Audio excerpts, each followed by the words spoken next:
All right, good morning, everyone. Everyone's joining class and slightly different view today. You don't have a view of the office. I hope everybody is staying safe and keeping warm and drinking lots of hot chocolate or coffee. So let's get right into it this morning. The goal here is to continue our discussion with energy, and the two topics which I hope to be able to finish today and merge are the last two fossil fuels. So we're going to look at petroleum or oil, and again I'll make the distinction between those two hopefully a little clearer. I also want to talk about natural gas, right? So as I said at the outset on this chapter when we started looking at energy, that my goal here, and I'm able to do this in a sort of reasonably objective way, is to look at in all of these, or as many of these major sources of energy as we can, the fossil fuels, nuclear, and renewables. We won't have time to do absolutely every one, but to give you a broad sense of the global and regional, i.e. United States energy picture, and then to address those questions, right? Those questions of, can we realistically get off fossil fuels in the near term, you know, whatever that means, 20, 30, 40 years, something like that.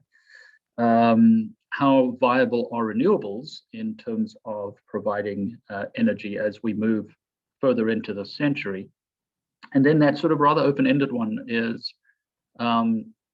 in our attempts to save the climate and decarbonize our economy, are we actually doing more damage than good? Are we ruining the planet? And I'll come back and circle back to that a little later. Yeah, no worries, Lauren. Just an apology. She was late. No need to apologize. Come on in. So we've talked about coal and the importance of coal driving the Industrial Revolution. And so whilst the 19th century, of course, is the age of coal, the 20th century is petroleum age, right? This seemingly magic that we pull into a gas station, we put some fluid in our car and we drive around, and then we come back and we do it all over again, unless we have an electric vehicle. It's a different conversation. So let's look at oil, at petroleum. First of all, let me again give you some sense of context here. When we look at the top 10 oil consumers in the world, and this map here, these circles are scaled relative to one another. So had you not seen this map, you probably would have been able to guess many of these countries, right? The United States is the largest consumer of oil. China, India, Japan, and you can see the others, right? So, you know, one of those common themes is that there is an enormous disparity between where people live and how people consume. Okay, so one useful number here is that 101 or so million barrels per day. That's the global consumption, right, of oil, just over 100 million barrels per day. We still use barrels as the measure here. What is that? Something like 45 gallons.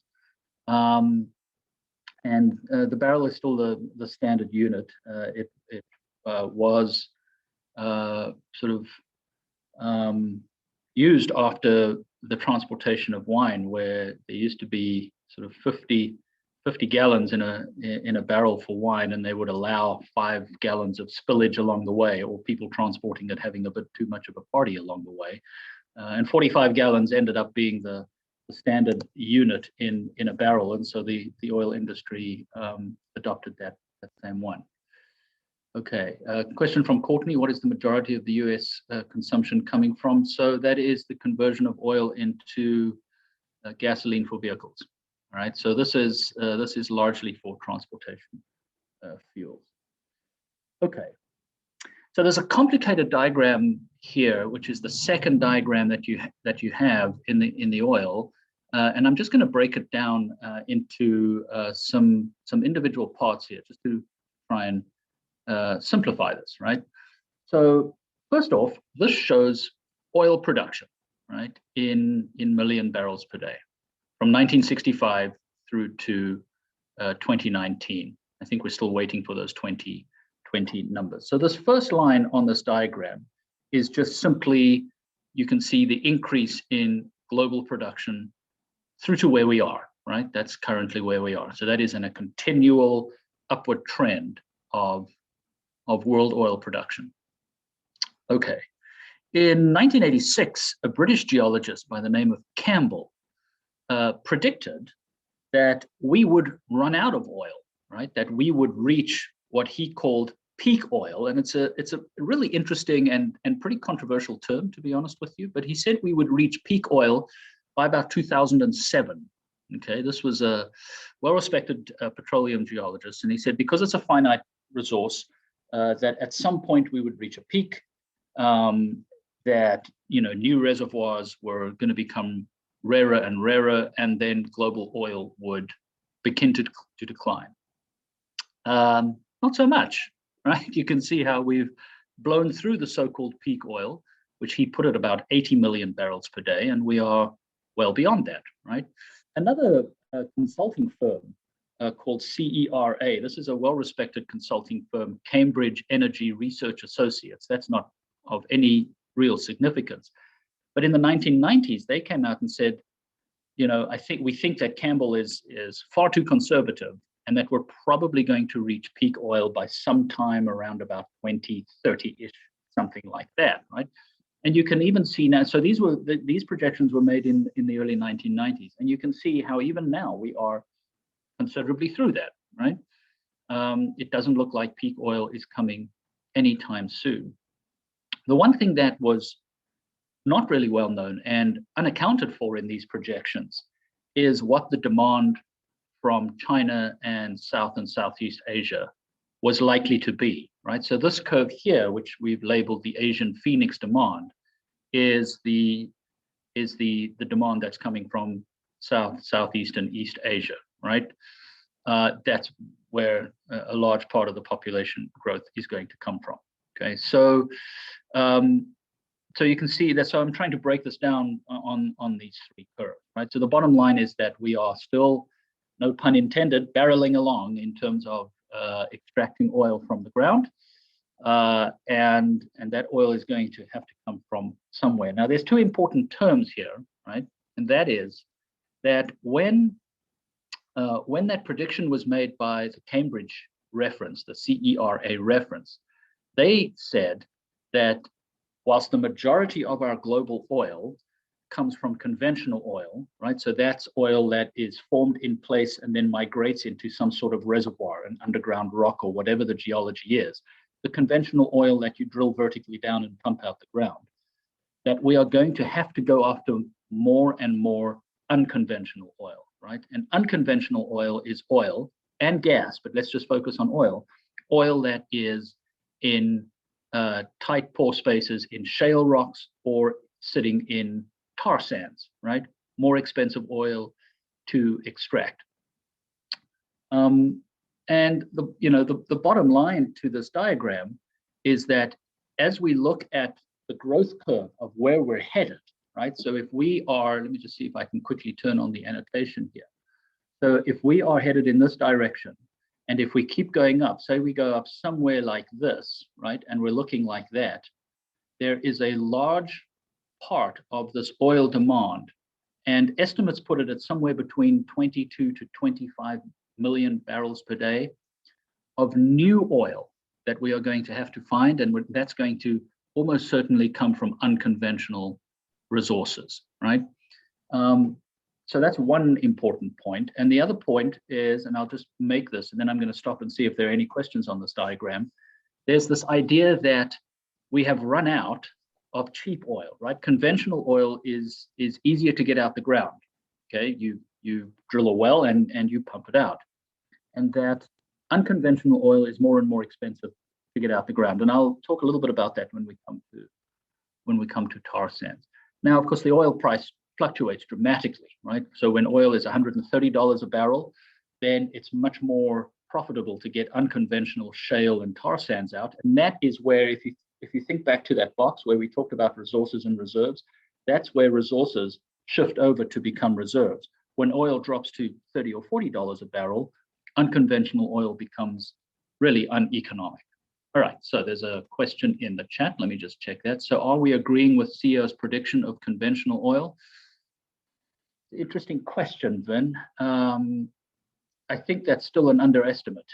I think they are going to require more oil than CERA predicted. So Lauren, this is another interesting question. Is there a downside to using unconventional oil? Let me turn that question on to you, Lauren. Why did you ask that? What do you think would be one potential downside? I thought that one potential downside would be that it's like either like more dangerous to like accrue, or it's like not necessarily like as clean as other oils would be. That's just why I asked. And so I think those are reasonable answers, right? As you'll see when we get to talk about the tar sands in just a little bit, unconventional oil is more problematic economically and environmentally, right? So we'll look at that. So I think you're spot on. So that's just to give you some context, right, as to our oil.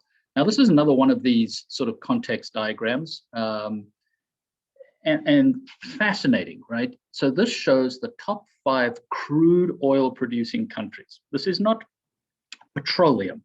This is crude oil, because once you take crude oil out of the ground, you then refine it into a number of different petroleum products like jet fuel, gasoline, and so on. So this diagram just shows the extraction of crude oil in millions of barrels per day. So just look at, so this little gap here, this is the former USSR, and then we take over with Russia here. But just look at this. We've got Russia in brown, Saudi Arabia in green, the US in blue, Canada, and Iraq. Okay, what jumps out at you on this diagram? These are the top 5 oil producing countries. And Courtney says, it seems like running out of oil is a good way to force us to perfect other energy sources. That's one way to look at it, and we'll come back and examine that. I don't know about you. Sorry, go ahead. I interrupted you. Go ahead. I was just going to say that Canada and Iraq are pretty low on the list, which is kind of surprising. Yeah, so this is Canada and Iraq. Look at this. Who is the world's top oil producer? Right? The United States. We are currently the world's top oil producer, right? Saudi Arabia was always that and well up there, and we had a little switch here, and the United States has taken over from Saudi Arabia as the top oil producer, okay? And a large part of that, the dominant part of that, is this curve here. What do you think has driven that curve there in the US post-financial crisis, do you think?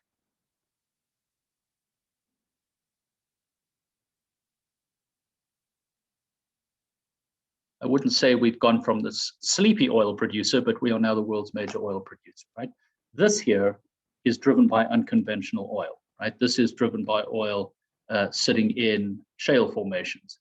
Sonny, you're right, fracking, right? Hydraulic fracturing of oil has totally transformed the global market, right? And the oil producing, the oil exporting countries, you may have heard of the term OPEC, right? That's a sort of conglomerate of countries. The US is not part of OPEC, but they control something like 40 to 60% of the global oil market, right? They are very concerned about, US production and fracking, which has made much more oil available to us, here at home, right? So this notion that we are utterly and completely dependent on Middle East oil is wrong. Okay, that's not the case whatsoever because of how much oil we've been producing at home. So just look at where this graph intersects here. So this is the average for 2019, just over 12 million barrels per day. This is the latest data that I could download. So this is US crude oil production, okay, monthly levels, and these are in thousands of barrels. So it's 11,000 barrels. So that is 11 million barrels. The gray lines here are the major recession. So you can see the economic crisis in 2008. Look at COVID here, right? This is 2020. It shows oil production in the US, okay? Question from Courtney, interesting one. Will we become more dependent now that fracking has ceased, or do we have a grand amount of reserves? Aha, I'll come back to that. Okay, it's a great question, right? About where we're going to get our oil from. But this is just really impressive. So here we are, okay, before COVID hits, and we are producing about 13 million barrels of oil, okay, and it drops down to here less than 10 as demand goes down, as the lockdowns go in place and COVID hits, right? So COVID has a pretty dramatic effect on oil production that shows that it's slowly coming back. This is just US crude oil production, right? If you're interested by state, this is, I haven't included this in the book. I just decided to add this here. This is US crude oil production by state in 2019. Anything greater than 2,000, so that's 2 million barrels per day. You can see Texas is the #1 state, right? So Texas accounts for just over 40% of crude oil production in the US. Pretty impressive. We swamp even the Gulf of Mexico. And again, a large part of that has been driven by what's going on in the Permian Basin in West Texas and hydraulic fracking. Okay, then finally, just in terms of context here, this is, I think this is the key one, because this really gives you a sense of where we are in terms of oil in the United States, right?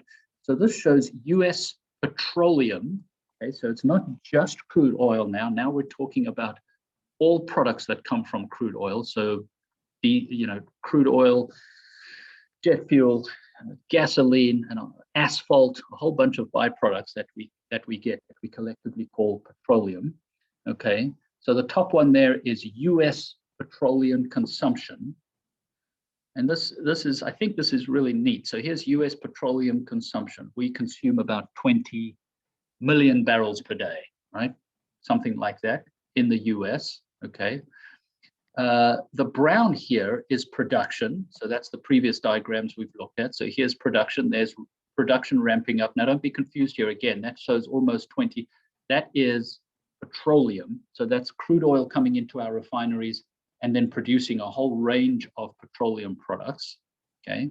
Kind of neat. This is our imports in green, okay? Look at the imports here in green. In 2005, everybody, we were importing about 14 million barrels per day of petroleum, right? Now we're importing less than 10, okay? So you sit here, you go, hang on a second, if you look at the green curve here of US imports, if we're importing 10 and we're using 20, does that mean that we are only producing 10? No, it doesn't. It means that we're still producing 18. Why? Because the US is also exporting vast amounts of petroleum. So the US is both an importer and an exporter. And what that means is that when you look at the red line here, this is the net imports, right? The net imports in the US, we are almost at zero, which means, yeah, we're importing, but we're exporting. So the US is basically a net zero oil importer exporter. So I need to stop there because I think there's some important context and I want to make sure everybody is happy with that. Well, let me ask you this. Why does the US import and export, right? Or let me rephrase that. Why, if we are consuming, say, 20 million barrels per day, right? If we're consuming and we're producing, almost 20 million barrels per day, 19 or something, why aren't we importing just a little bit and cancel all this out? Why do you think that's the case? Why is the US both an importer and an exporter of petroleum? It's a really interesting question. Is it Vin? because? Sorry, Lauren, go ahead. Is it because the stuff that we're exporting is more expensive? Because it's the unconventional methods, and then the stuff that we're importing is less expensive because it's conventional? Correct, Amunda. Nicely done. And Vin, your question is the same, right? So we are importing a lot of the heavy crude, the thick stuff that's got lots of volatiles and is much more difficult to process, right? And we are exporting the good stuff. Lauren, I think that's what you're suggesting in your comment, right? So we import tar sands, for example, from Canada, and we refine it, and then we sell it at a profit as gasoline or jet fuel and send it overseas, right? Because our refineries here are basically the most sophisticated in the world. So we can handle all that nasty stuff and refine it and export it, right? And make a profit, if that makes sense. Wait, Right? So, sorry, go ahead, Chinera. all right, so you said that we import the least expensive and we export the most expensive oil? Well, maybe that's not 100% correct. We are importing oil that other countries cannot refine into petroleum products, right? So we're importing oil and then selling it at a profit as a refined petroleum product, if that makes sense. Oh, because that's what you said, that they're sending us the crude oil and then we use our machines to like make it petroleum and then we ship that out. Okay. Exactly. And we export to 80 plus countries, something like that. So on a net basis, because we have ramped up our exports so dramatically, right? And you can see that here. You can just look at the relationship between the production that's going on in West Texas and the exports of those products, right? Those two mimic one another. Okay? As we start ramping up production here in West Texas, we export that overseas. So there's a really interesting global oil market, okay? But let's get to the environmental impacts here. What are some of the environmental impacts of oil? Well, here's one of the problematic ones, and this is right in the media and the public sphere at the current time, okay? Question, so we import unconventional oil and export conventional oil. That's generally true, Elizabeth. Okay, we're not only importing unconventional oil, we also import thicker oil that is conventional. So oil has two qualities associated, right? We talk about heavy crude and light crude. So heavy crude is darker, thicker, and more expensive to process, and light crude is easier. And then there's also sweet crude and sour crude, right? That's the sulfur content. So it's a bit simplistic just to say that we import only unconventional oil and export conventional oil. We are importing more difficult products to refine, and we are refining them and selling them at a profit because our refineries can do that. Elizabeth, did that help? I hope I haven't muddied the water with that. Okay, so let's talk about this for a second. So this is in the news, right? The Keystone Pipeline. So I thought we would start with this when we start looking at the environmental impacts of oil. So this is the Canadian province of Alberta. And this up here are the oil sands, right? The Athabasca oil sands. Now remember, oil sands are sandy deposits that contain bitumen, which is the crude oily substance, which is attached to sand particles and sits in small pore spaces. This is unconventional oil, right? This is not conventional. This is unconventional. Problem here, how do you get it out? Well, some of it you can scrape off the surface, and some of it you have to spend a lot of money and energy to get it out, right? And I'll show you that in just a second. Now, so can anybody just quickly give me a summary of what's going on with the Keystone Pipeline? Is anybody aware of what's going on in the media with Keystone? I think they've ended the fracking, correct? Yeah. Massive loss of jobs, and there's no green jobs for those people to then transition into. So there's hundreds of people that are unemployed. Okay. So yeah, so let me just open up the chat. So it's sitting, Biden revoked the permits. Okay, cool. So that's all true. So let me just clarify a couple of things with Keystone here. So here are the oil sands, right? And the Keystone Pipeline is in red. It's already built and it runs down here. And it sends that unconventional oil here to some storage and refineries over here. It then comes down from Steel City into Cushing, Oklahoma, and then it comes down here into the refineries here in Louisiana and Houston. That's all built, right? That is the Keystone Pipeline that currently transports this unconventional oil for refining, right?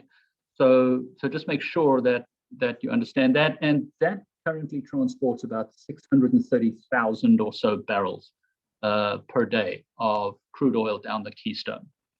This is the controversial one, right? Although I suppose the more controversial one. This is Keystone XL, which has been proposed as a second pipeline from Canada that cuts across Montana, right, North and South Dakota, Nebraska, to add about another 850,000 barrels per day. It's a pipeline that's double the size of the actual Keystone pipeline, and it is to more than double the ability to get oil into the refineries here in the United States, right? It's been very controversial environmentally because some people, many environmental organizations and local people and First Nations, local tribes here have argued that why should we go after this oil when it is so expensive and environmentally devastating to get, okay?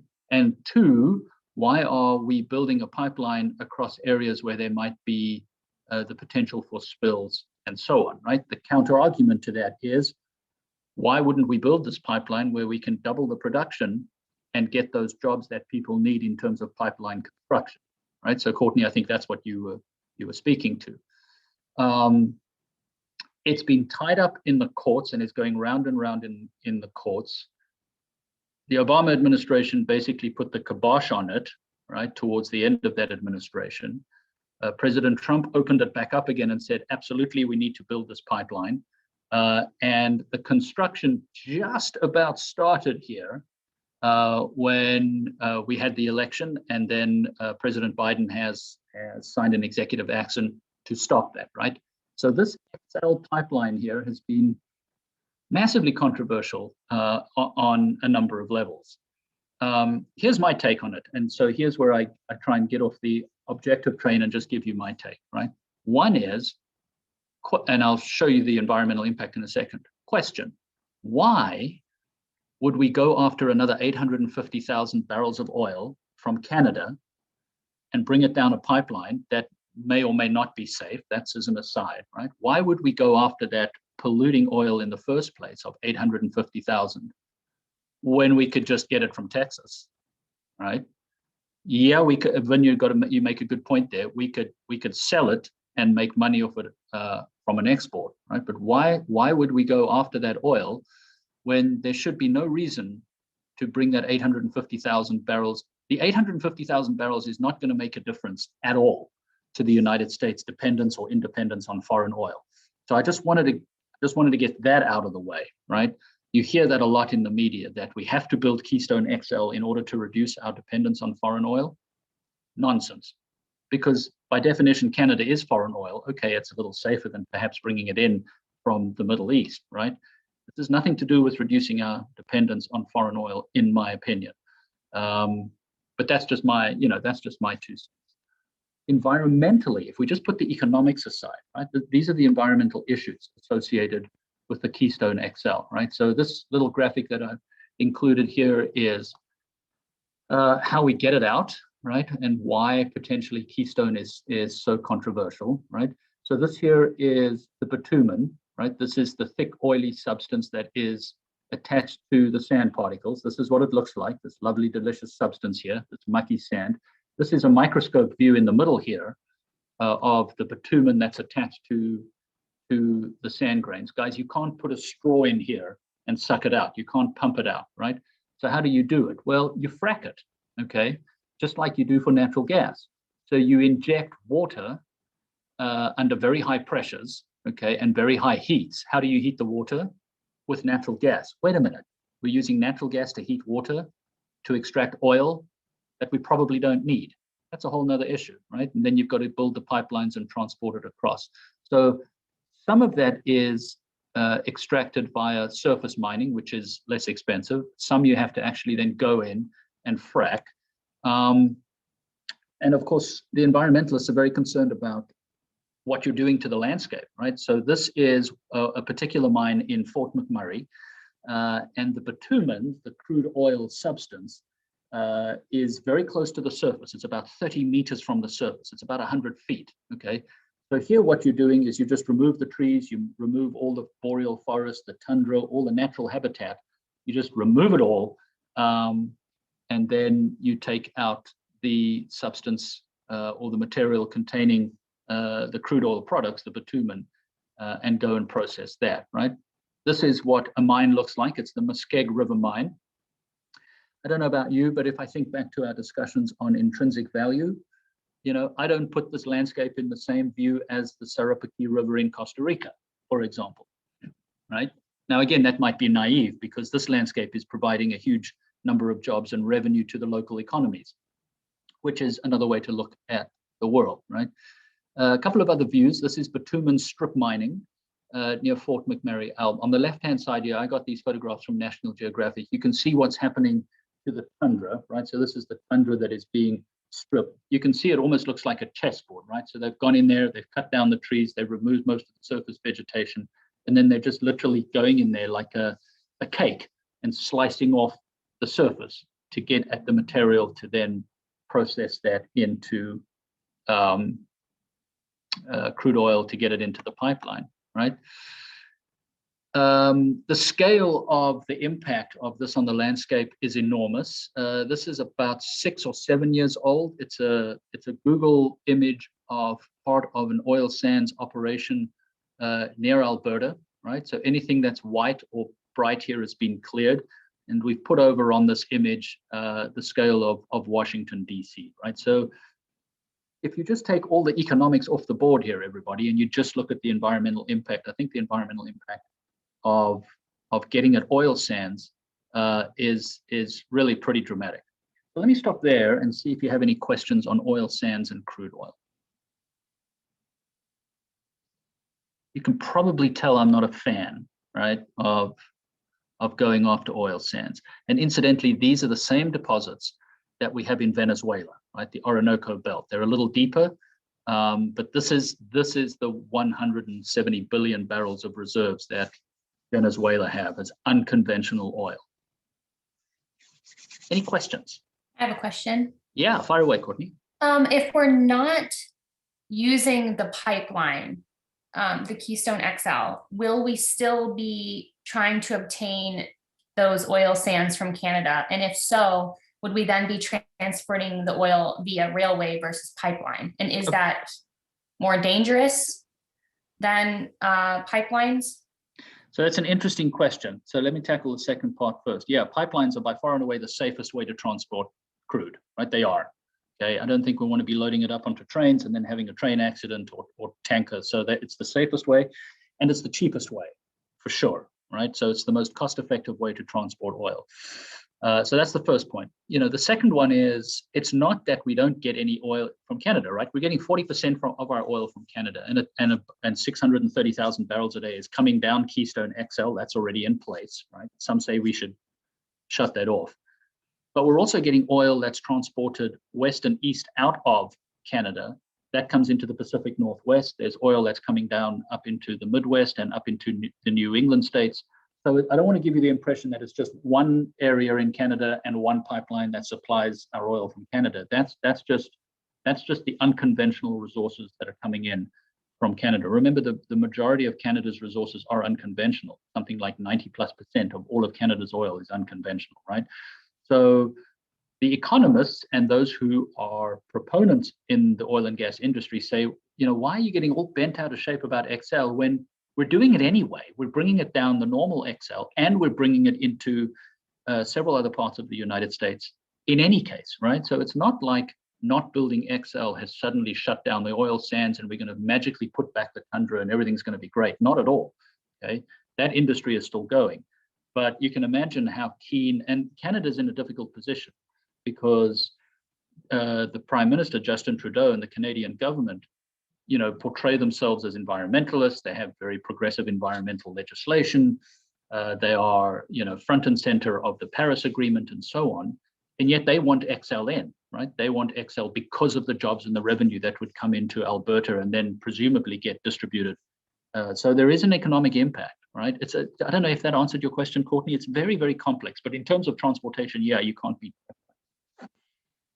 I guess I just don't see why the XL is such a big issue if other pipelines are still going to be like, what is so specific about that particular pipeline that's causing all this drama when other pipelines from Canada are still active and being used? Like, what is it specifically about this one? Okay, so that's a really great question. So it depends on your viewpoint as to what you think is the most specific issue with XL, right? So one of the specific concerns is the potential for leakage across some very sensitive ecosystems in the United States, right? Montana, Nebraska, and that oil potentially getting into groundwater aquifers in Nebraska, right? So that's part of the reason why it's been held up in the courts, and they have been trying to reroute it around these sensitive ecosystems. And there was a spill. There was a spill there a couple of years ago. It wasn't huge, but it was enough to get people worried about the potential for spills along the way. So there's definitely a spill issue that we'll get to in just a second. It's going through, okay, you just took the words out of my mouth, Lauren. Does it also go through indigenous lands? Yeah, it does, right? So it's going through First Nations and Indian reservations, right? And so that's a problem. And people there, I can tell you, in Kansas and Nebraska, they don't want oil going across their land. They want water pipelines coming in. So that's it. But beyond that, Courtney, there's a broader sort of 35,000 foot level view of this, right? And the controversy, I think, around this one particular pipeline is that many environmental organizations, and I'll just choose one, the Natural Resources Defense Council, say, at what point are we going to say enough is enough, where we are going to transition to a cleaner economy anyway? If we keep going down this line, right, then we're going to be committed to fossil fuels for decades and decades and decades to come. So it's not that the oil isn't in the ground. It's not that there isn't plenty of coal. The more philosophical question is, should we go after it, right? So environmentalists would argue the best way to tackle carbon is just to leave the carbon in the ground. Does that make sense? But you're right, you know, in a sense, it's become a bit of a poster child, right, for like, you know, this kind of movement of finally we need to try and get away from fossil fuels. There's also, let me just make one other comment, and I haven't worked, you know, on any issues relating to Keystone XL, but I worked on a research grant relating to wind, and here's one of the misnomers. One of the misnomers is people would say, well, it'll create thousands and thousands and thousands of high-paying jobs. That's true, but only during the construction phase. When that pipeline's built, it's built, right? It's like a wind farm. Yeah, you create a lot of jobs when you build a wind farm, but once the farm's built, it's built. And you actually need relatively few people to operate it, right? So that's another thing that one has to bear in mind. But that's an interesting and well-phrased question, Courtney. Anybody else?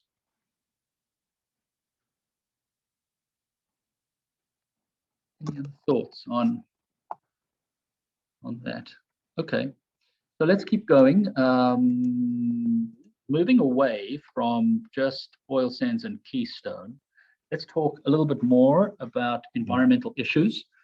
This is obviously one of the big concerns, right? With oil in its broadest context. So we're not here talking about XL pipelines. We're talking about the transportation of the vast majority of the world's oil moves around through tankers. I don't know if any of you have had the opportunity to fly or travel to the Middle East.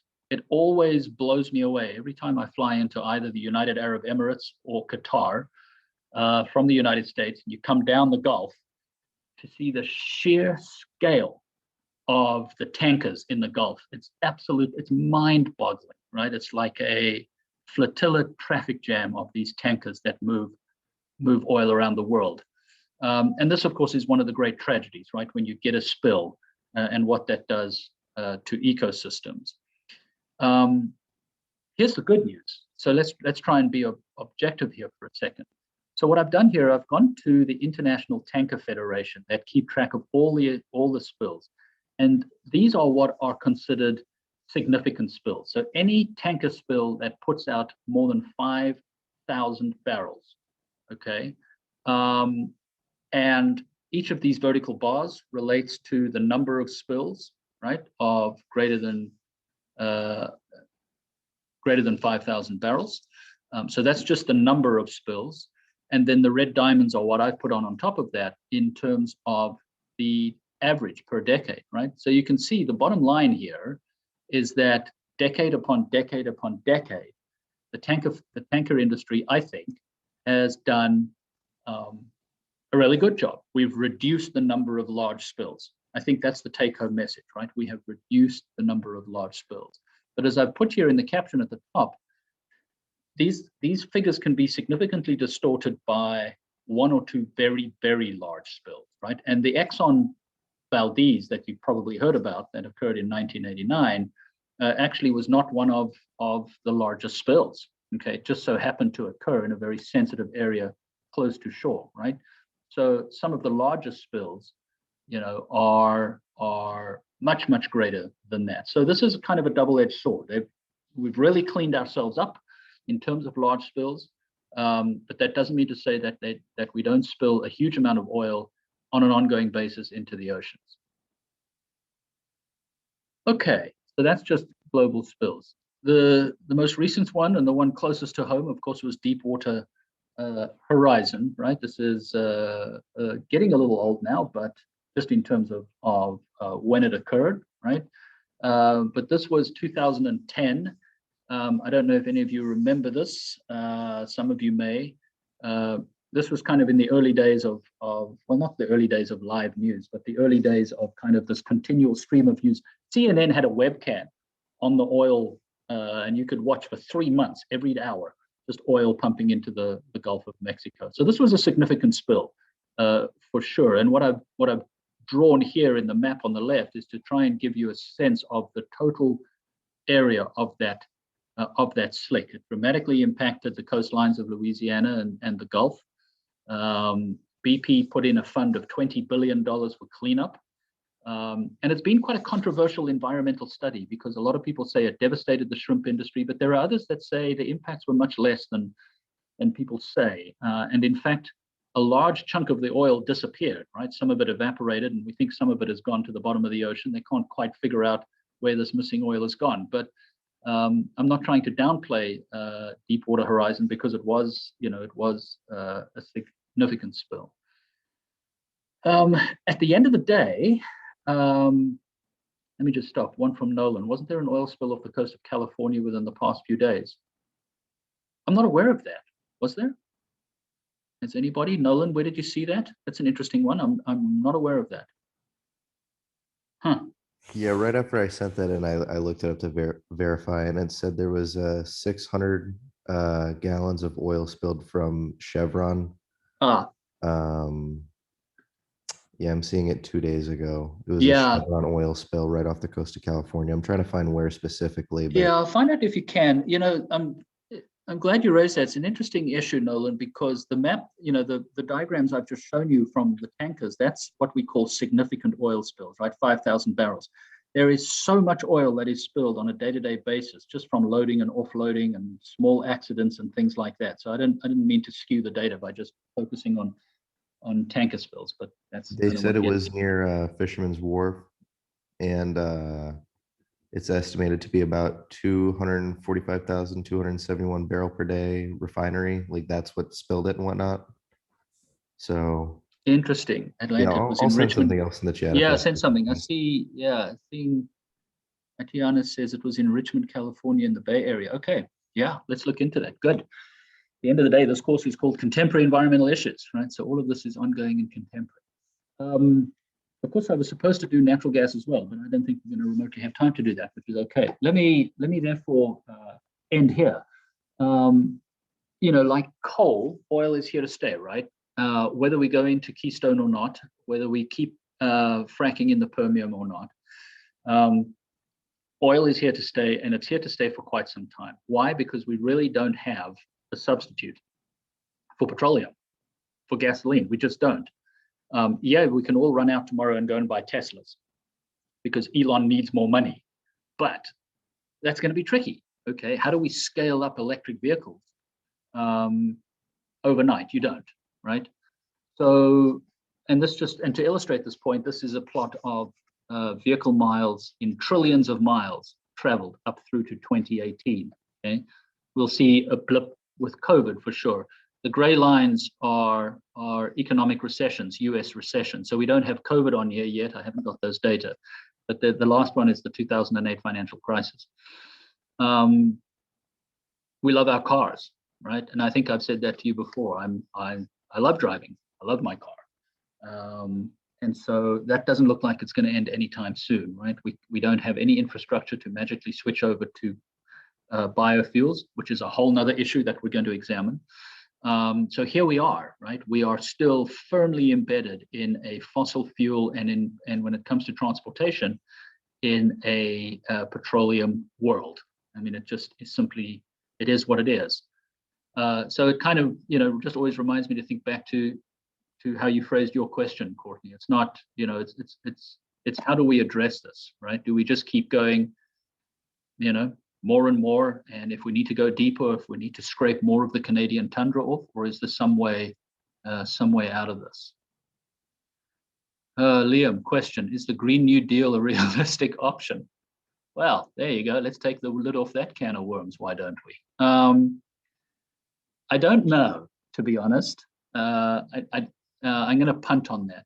I need to look more at what's in that so-called Green New Deal, right? I don't know enough about it to be able to say, yes, it's realistic or not. That prompts me, I'll probably have to do some bedtime reading this weekend. Good question, Liam. I simply don't know if it's realistic. And I'm always, excuse me, you've got to be aware, right, on, the communication environment, the science communication environment at the moment, as you'll see when we tackle climate change, is so polluted, no pun intended, right? It's just, if a Democrat comes out with a New Deal, the Republicans will say this is totally unrealistic, it's communism and it's going to cost us jobs. If Republicans come out with a New Deal, the Democrats are likely to say this is going to destroy the environment and it's all about money. I mean, I know that's a generalization. And I know that sounds like somewhat of a political statement. I don't mean it to be other than to just make the point that we're all in our own tribes, and it's really difficult to take a step out of that and say, okay, is this realistic or not? Liam, I'm going to get back to you on that. It's a good question. I don't know enough about it. Anybody else? Any other questions? When we're talking about spills, are we talking about pipes bursting or boats sinking or all of the above, right? Yeah, we're talking about all of the above, right? So we're talking about any kind of accident where there's a rupture. I should have mentioned this. One of the reasons why the tanker industry has done a much better job is when they went over to double hulls, right? So when the transportation tankers, instead of having a single hull, if there was any accident that it would rupture, tankers now all have double hulls. So the large spills have been reduced. Spills means any kind of accident, either large scale or anything. Yeah. So before I end here, let me just make a comment. When you look at the schedule and the syllabus, everybody, we're going to be a little behind here. I'm not going to just cram and rush energy in to make sure we get everything done before exam number 1. So it's highly likely that we will be able to go up to nuclear, and that's when we will do exam number 1. And I'm going to allow myself at least one full session to talk about renewables as well. So we'll be a little behind, but I always leave myself a lecture or 2 down the line to make that up. So we'll probably get to nuclear energy, and that will be up until next Thursday. Any other questions, anybody? We have a tweet due tomorrow, right? Indeed you do, 11:59. Yeah. Yep.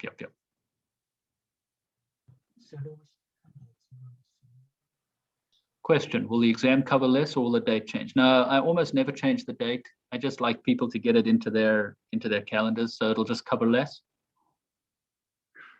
Good question. You bet. All right, everyone. As always, I'll hang around for a little bit to see if there are any other logistical questions. Stay safe, be warm, and have a good Thursday. Thank you. Thank you. You bet, everybody. Thank you. Thank you. You got it.